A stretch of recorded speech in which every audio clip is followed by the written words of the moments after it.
Hi అండి. ముందు వీడియోలో ఈ బ్లౌజ్ కటింగ్ అయితే చూపించాను. ఈ రోజు వీడియోలో స్టిచ్చింగ్ చూపిస్తాను. నేను చెప్పినట్టు కట్ చేసి కుడితే ఖచ్చితంగా మీకు గ్యారంటీగా సక్సెస్ అవుతారండి. చాలామంది కామెంట్ చేస్తున్నారు మన వాళ్ళు, మన స్టిచ్చింగ్ ఛానల్ని ఫాలో అయ్యే వాళ్ళు. సో పక్కా మీరు కూడా సక్సెస్ అవుతారు 100%. నేను చెప్పినట్టు స్టిచ్ చేస్తే ఫస్ట్ ఒరిజినల్ క్లాత్ని లైనింగ్ క్లాత్ని గమ్ పెట్టి జాయిన్ చేసేయండి. నేనైతే అలాగే చేశాను జాయింట్. చాలా చక్కగా నీట్గా వచ్చింది చూసారా. ఇలా మొత్తం కూడా అంతే. ఇలా డాట్స్ వేసేసుకోవాలండి. నడుము దగ్గర ఈక్వల్గా పెట్టండి, షోల్డర్కి తిన్నగా పెట్టండి. ఫ్రంట్ పార్ట్లో మెయిన్ డాట్ కూడా అంతే, షోల్డర్కి తిన్నగా ఉండాలి, ఎక్కడా ముడతలు రాకుండా. అప్పుడే చెస్ట్ లిఫ్టింగ్ అనేది బాగుంటుంది. తర్వాత ఉక్సు పట్టి కాజా పట్టి దగ్గర ఉన్న డాట్, ఆ తర్వాత మెయిన్ డాట్ని పట్టేసుకుని చంక వైపుకి. అలా అయితే మీకు పర్ఫెక్ట్గా వస్తుందండి షేప్ అనేది. లేదంటే సరిగ్గా రాదు. నేను చెప్పినట్టు మీరు స్టిచ్ చేశారంటే. కొత్త వారికి మెయిన్ డాట్స్ కుట్టడం రాదు. ఈ టిప్పు ఫాలో అవ్వండి. షోల్డర్కి తిన్నగా రావాలి. ఎక్కడంటే చాలామంది ఏం చేస్తారంటే మెయిన్ డాట్ పట్టేసుకుని కుట్టేస్తారు. కానీ అలా కాదు, మెయిన్ డాట్ని పట్టుకుని షోల్డర్కి తిన్నగా వచ్చేటట్టు కుట్టాలన్నమాట. అది మెయిన్. ఉక్సు పట్టి కాజా పెట్టి దగ్గర డాట్, తర్వాత మెయిన్ డాట్ని పట్టేసుకుని చంక వైపుకి. సో మీకు రావట్లేదంటే పేపర్ ఉంటుంది కదా, ఆ పేపర్ని ఇలాగా ఫ్రంట్ పార్ట్లా కట్ చేసేసుకుని డాట్స్ కుట్టండి. దేని మీద? మిషన్ మీద. అప్పుడు మీకు వస్తుంది. నేను అలాగే ట్రై చేయగా వచ్చింది. నాకు డాట్స్ అస్సలు వచ్చేవి కాదండి స్టార్టింగ్లో. అందరు చెప్తారు ఇలా కుట్టాలి అలా కుట్టాలని, ఛానల్స్లో చెప్తా ఉంటారు కదా.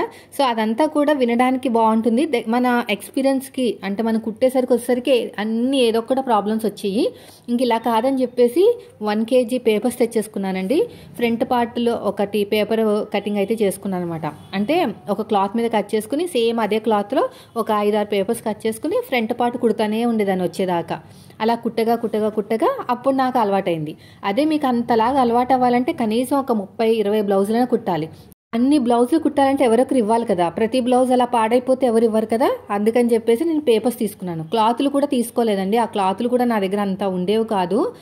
మనం ఎక్కువ డ్రెస్సులు వేసుకునే వాళ్ళం కాబట్టి అసలు క్లాతులు ఎక్కువ ఉండేవి కాదనమాట. నేను అందుకనే పేపర్ మీద ఎక్కువ డిపెండ్ అయ్యేదాన్ని. కటింగ్ కూడా పేపర్ మీద ఎక్కువ చేసేదాన్ని. సో మీరు ఈ టిప్పు ఫాలో అవ్వండి, ఓకేనా. డాట్స్ అనేవి పేపర్ మీద స్టిచ్ వేయండి అంతే. 1 kg పేపర్స్ తీసుకున్నారంటే అవి అయిపోయేలోపు మీకు పర్ఫెక్ట్ అయిపోతారనమాట. ఇప్పుడు షేప్ బెల్ట్ కట్ చేశాను కదా, ఏ షేప్ అయితే మీకు ఉక్సు పట్టి కాజా పట్టి వైపుకి వెళ్తుందో ఆ షేప్ అనేది పాదం వైపు పెట్టేసుకోవాలి. రెండో షేప్ బెల్ట్ ఏ షేప్ అయితే సైడ్ జాయింట్ వైపుకి వెళ్తుందో ఆ షేప్ అనేది పాదం వైపు పెట్టుకోవాలి. కింద ఒరిజినల్ క్లాత్, పైన 2 లేయర్స్ ఉన్న లైనింగ్ క్లాత్ తీసుకున్నాను. మీకు మీ దగ్గర క్లాత్ లేకపోతే ఒకటే లేయర్ తీసుకోండి, వేరే లేయర్ అంటే ఇంకొక లేయర్ వేరే క్లాత్ తీసుకోండి. అంతేగాని మా దగ్గర క్లాత్ లేదని చెప్పేసి మీరు స్కిప్ చేయకండి, లేదంటే ఫ్రంట్ పార్ట్ కుదరదు. ఇలా ఫోల్డ్ చేసుకుని నీట్గా స్టిచ్ చేసుకుంటూ వెళ్ళిపోవాలి. ఇలా మొత్తం కూడా అంతే. ఇప్పుడు ఎగస్ట్రా ఉన్న క్లాత్ నీట్గా కట్ చేసేయండి. ఇలా మొత్తం కూడా అంతే. ఇప్పుడు ఎగస్ట్రా ఉన్న క్లాత్ని ఇలా కట్ చేసుకుని, నేనైతే ఇక్కడ ఇన్విజిబుల్ షేప్ బెల్ట్ ఏం కుట్టట్లేదు, బాగా మెత్తగా ఉంది కదా, అందుకని చెప్పేసి నేను ఓవర్లాక్ చేస్తాను. మీ దగ్గర ఓవర్లాక్ లేకపోతే ఇన్విజిబుల్ షేప్ బెల్ట్ అయితే కుట్టేసేయండి. ఫస్ట్ ఇలాగా నేను చూపించినట్టు జాయిన్ చేసుకోండి పాదం ఇంచు డిఫరెన్స్ తోటి. రెండోది కూడా అంతేనండి. ఈ రెండోది కూడా సేమ్ అంతే. ఇలాగా మెయిన్ డాట్ పాదం వైపుకి ఇలా ఫోల్డ్ చేసేయండి. నీట్గా స్టిచ్ చేసుకున్న తర్వాత ఒక టాప్ స్టిచ్ వేసేసేయండి. ఇలాగా ఇలా మొత్తం కూడా టాప్ స్టిచ్ అనేది వేసేసుకోవాలి. ఇలా నీట్గా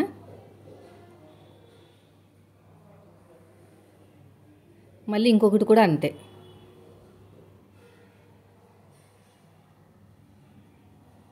ఇప్పుడు వచ్చేసి నాకైతే ఒరిజినల్ క్లాత్ లైనింగ్ క్లాత్ రెండు కలిపి కుట్టాలండి. కాజా పట్టికి నా దగ్గర ఒరిజినల్ క్లాత్ లేదు, బాగా తక్కువ ఉంది. సో నేను ఇలా లైనింగ్ క్లాత్ని కొంచెం ఎక్కువ వెడల్పు తీసుకుని డబల్ ఫోల్డింగ్ కన్నా ఎక్కువ అలా ఫోల్డ్ చేసుకుంటూ ఉన్నాను అనమాట. ఎందుకంటే కొంచెం దలసరిగా ఉంటే బాగుంటుంది కదా అని. ఇది వచ్చేసి కాజా పట్టి అడుగు భాగం నుంచి కుట్టాలి, ఉక్సు పట్టి పైనుంచి కుట్టాలి. ఉక్సు పట్టి కుట్టే ముందు ఒకసారి చెక్ చేసుకోండి కరెక్ట్గా వచ్చిందా లేదా.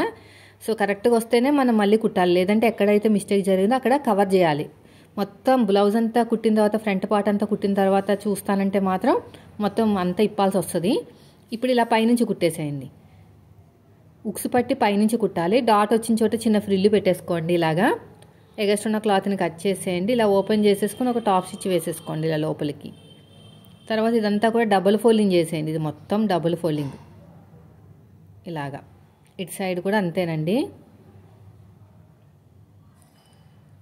అయిపోయింది. ఎగస్ట్రా ఉన్న క్లాత్ని కట్ చేసేయండి. ఇప్పుడు ఒక దాని మీద పెట్టి చెక్ చేసుకోండి కరెక్ట్గా వచ్చిందా లేదా. నాకు కరెక్ట్గా వచ్చింది. ఎక్కువ వస్తే మహా ఒక గీత అంత ఎక్కువ రావచ్చు, కానీ అంతకంటే ఎక్కువ అసలు రాదు. అయిపోయింది. ఇప్పుడు నెక్స్ట్ వచ్చేసి బ్యాక్ పార్ట్ మీద ఇలా ఫ్రంట్ పార్ట్ పెట్టేసుకోండి. ఇలాగా ఇలా కరెక్ట్గా పెట్టేసుకుని దీనిపైన కూడా ఇలా కరెక్ట్గా పెట్టేసుకుని ఇక్కడ డాట్ దగ్గర నుంచి ఇలాగా మీకు పట్టి అతకడానికి ఎంత ఖర్చు కావాలో అంత ఉంచుకుని మిగతాది కట్ చేయాలి. ఎందుకు తెలుసా, డాట్లు వేసాం కదా కిందకి దిగుతుంది. ఆ దిగిన క్లాత్ అలాగే ఉంచేసాం అనుకోండి, ఏమవుతుందంటే మనకి నడుము దగ్గర కిందకి దిగిపోయినట్టు ఉంటుంది. అప్పుడు షేప్ అనేది ఉండదన్నమాట. చాలామంది ఎంత సీనియర్స్ కుట్టినా కూడా కొంతమందికి ఆ షేప్ అనేది కనిపించదు. ఇదంతా కూడా మాస్టర్ దగ్గర నేర్చుకున్నాను, మాస్టర్ వీడియోస్ చూసి నేర్చుకున్నాను. డాట్ వచ్చిన చోట చిన్న ఫ్రిల్లు పెట్టేసేయండి. ఇక్కడ కూడా అంతే, ఇలా నీట్గా కుట్టుకుంటూ వెళ్ళిపోవాలి. ఇక్కడ ఎగస్ట్రా ఉన్న క్లాత్ని కట్ చేసేయండి. ఇలా ఓపెన్ చేసేసుకుని ఒక టాప్ స్టిచ్ అయితే వేసేసేయండి. ఇలా మొత్తం కూడా ఎగస్ట్రా ఉన్న క్లాత్ని కట్ చేసేయండి. సగానికి ఫోల్డ్ చేసేసేయండి. మనం తీసుకున్న ఆది బ్లౌజ్ ఉంటుంది కదా, దీన్ని కూడా సగానికి ఫోల్డ్ చేసుకుని మార్కింగ్ వేసేసుకోండి ఇలాగా. అంతే. నెక్స్ట్ వచ్చేసి కాజాపట్టి వైపుకి, ఉక్సు పట్టి వైపుకి మార్కింగ్ వేసేసేయండి. ఇటు సైడ్ కూడా అంతే. ఇప్పుడు నెక్స్ట్ వచ్చేసి షోల్డర్స్ని జాయిన్ చేసుకునేటప్పుడు నెక్ దగ్గర ఈక్వల్గా ఉండాలండి. ఇలా స్ట్రేట్గా కుట్టు వేసేయండి. నెక్ వైపుకి ఒక స్లోప్ ఇచ్చేసేయండి, సరిపోతుంది. ఇటు సైడ్ కూడా అంతే, ఇలా కరెక్ట్గా పెట్టేసుకుని స్ట్రేట్గా ఒక స్టిచ్ వేసేసేయండి. నెక్ వైపు ఒక స్లోప్ ఇచ్చేసేయండి. నేనైతే గోల్డ్ కలర్ తోటి పైపింగ్ వేస్తానండి. అంతకంటే ముందు హ్యాండ్ దగ్గర అతుకులు పడతాయి. నేను చెప్పాను కదా, ఆర్మ్ లూజ్ 8 ఇంచుల కన్నా ఎక్కువ ఉంటే ఖచ్చితంగా అతుకులు పడతాయని. ఒరిజినల్ క్లాత్ కన్నా లైనింగ్ క్లాత్ ఖచ్చితంగా పడతాయి. పన్నా తక్కువ ఉంటుంది కదా. మనకి హ్యాండ్ కర్వ్ దగ్గర కట్ చేసిన పీస్ ఉంటుంది కదా, ఆ పీస్ తోటే ఇలా మీరు స్టిచ్చింగ్ అనేది చేయాలన్నమాట. కర్వ్ తిరిగిన చోట క్లాత్ మిగులుతుంది కదా, అప్పుడు మీకు క్లాత్ అనేది సేవ్ అవుతుంది. ఇది అయిపోయిందండి. దీన్ని కూడా అంతే, ఇలా కరెక్ట్గా పెట్టేసుకుని నీట్గా ఇలా కుట్టేసేయండి.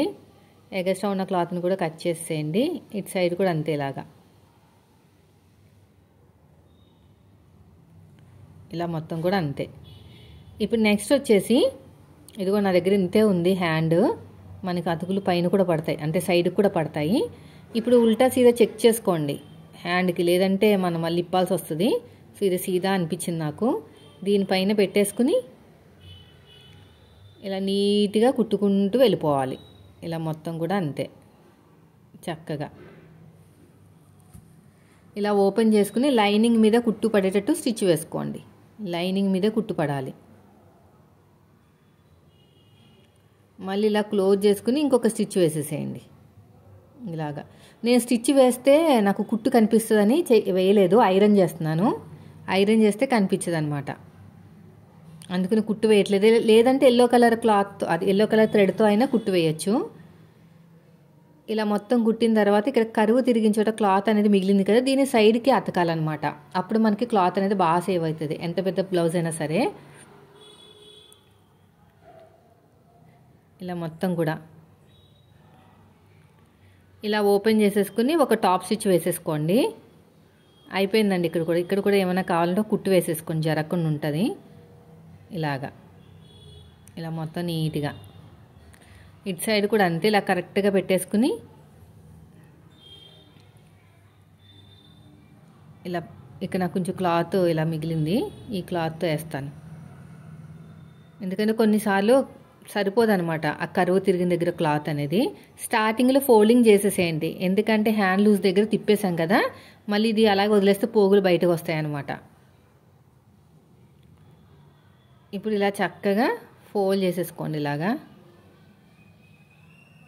ఇలా మంచిగా ఫోల్డింగ్ చేసుకుని నీట్గా కుట్టేసేయండి. ఇటు సైడ్ కూడా అంతే, ఇటువైపు కూడా అంతే. ఎగస్ట్రా ఉన్న క్లాత్ని కట్ చేసేయండి. ఇలా కరెక్ట్గా హ్యాండ్ లూజ్ దగ్గర కరెక్ట్గా పెట్టుకుని ఆర్మ్ లూజ్ దగ్గర ఏమైనా తక్కువ ఉంటే అడ్జస్ట్ చేసుకోవాలి. ఎందుకంటే అతుకులు వేసాం కదా, ఖచ్చితంగా ఎక్కువ తక్కువ రావస్తాయి ఖచ్చితంగా, అప్పుడు మనం ఇలా చేసుకోవాలన్నమాట. ఇప్పుడు నేను క్రాస్ ఉన్న క్లాత్ని తీసేసుకుని వన్ సైడ్ ఫోల్డింగ్ చేసేసానండి. స్టార్టింగ్లో ఇలా రఫ్ ఇచ్చేసాను. మంచి చక్కగా నీట్గా ఎక్కడ కూడా లూజ్ రాకుండా నీట్గా ఇలా కుట్టుకుంటూ వెళ్ళాలి. ఎక్కడ సాగదీయకూడదు, సాగదీస్తే పోతుంది. ఇలా మొత్తం కూడా పాదం ఇంచు డిఫరెన్స్ తోటి కుట్టుకుంటూ వెళ్ళాలండి. నెక్ డీప్ని బట్టి మీ క్లాత్ అనేది చూసుకోవాలన్నమాట. నేనైతే 9 ఇంచెస్ డీప్ ఉందనుకోండి, క్రాస్గా కట్ చేసిన పీసులు ఖచ్చితంగా ఒక 35-40 ఉంటుంది అన్నమాట. 30-40 ఇంచెస్ అలా ఉంటుంది. దాన్ని బట్టి చూసుకోవాలి మీరు. ఇలా నీట్గా కుట్టుకుంటూ వెళ్ళిపోవాలి. 12వ నెంబర్ థ్రెడ్ తీసుకోండి. ఆ నెంబర్ థ్రెడ్ అయితేనే మీకు నార్మల్ పాదంతో మంచిగా నీట్గా కుట్టడానికి వస్తుంది. ఇప్పుడు ఎగస్ట్రా ఉన్న క్లాత్ని కట్ చేసేయండి. రౌండ్ తిరిగే చోట చిన్న చిన్న టక్స్ పెట్టేసేయండి. ఇలాగా నేను చూపించినట్టు ఇలా చక్కగా నీట్గా కుట్టుకుంటూ వెళ్ళిపోండి.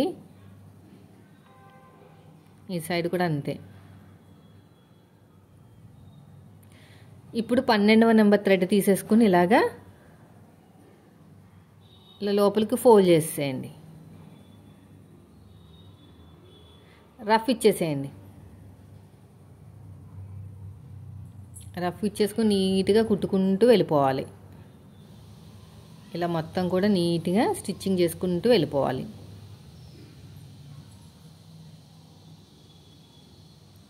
ఇలా మొత్తం కూడా అంతే.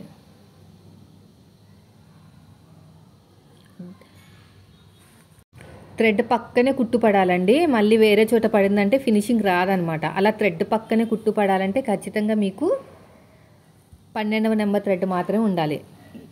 నార్మల్ పాదంతో చక్కగా వస్తుంది. చూడండి ఎంత చక్కగా వస్తుందో. ఇలా చక్కగా ఫోల్డింగ్ చేసుకుంటూ కుట్టుకుంటూ వెళ్ళిపోవాలి. ఇలా మొత్తం కూడా అంతే. ఇలా నీట్గా ఫోల్డింగ్ చేసుకోవాలి. ఇలాగా ఇలా ఫోల్డింగ్ చేసుకుని కుట్టుకుంటూ వెళ్ళిపోవాలి.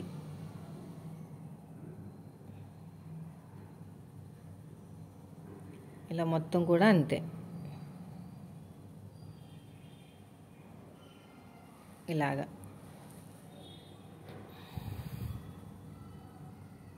ఇలా థ్రెడ్ పక్కనే కుట్టు పడాలి. ఇలా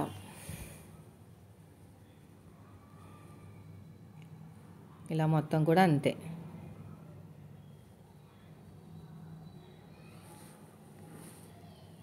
ఇలా చక్కగా ఫోల్డింగ్ చేసుకుంటూ స్టిచ్ చేసుకుంటూ వెళ్ళిపోండి.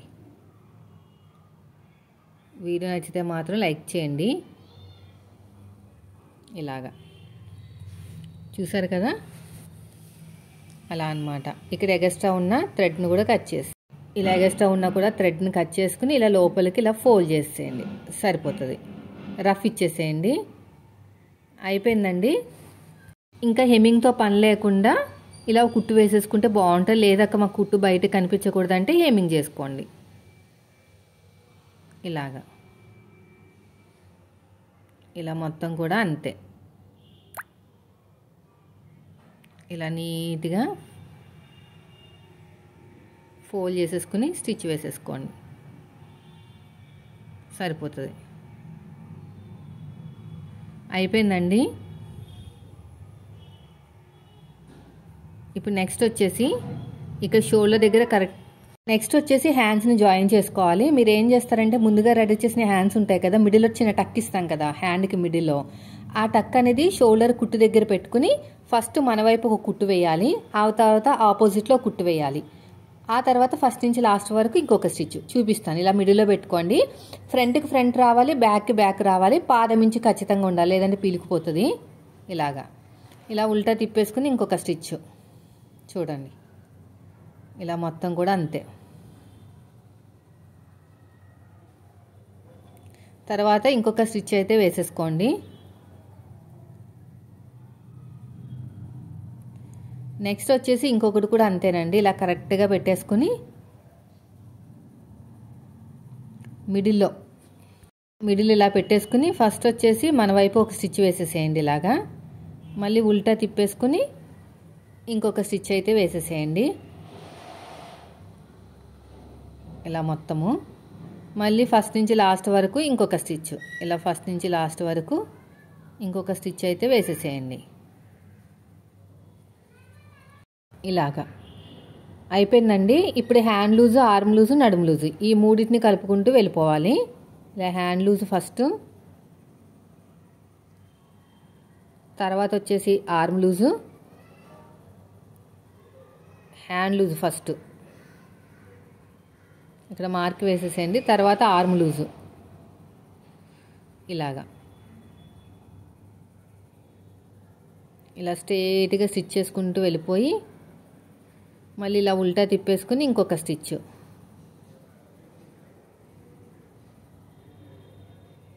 ఇక్కడ చూడండి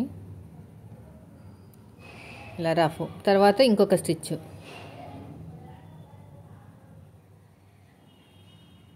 తర్వాత ఉల్టా తిప్పేసుకుని ఇంకొక స్టిచ్ వేసేయండి.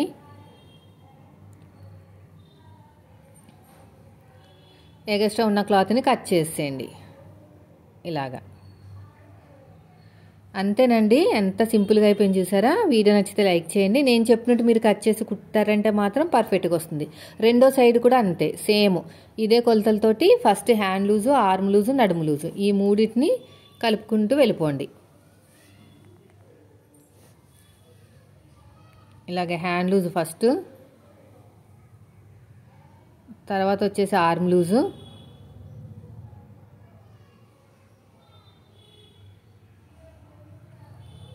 ఇక్కడ ఇలా పట్టేసుకుని స్ట్రేట్గా వెళ్ళిపోవాలి.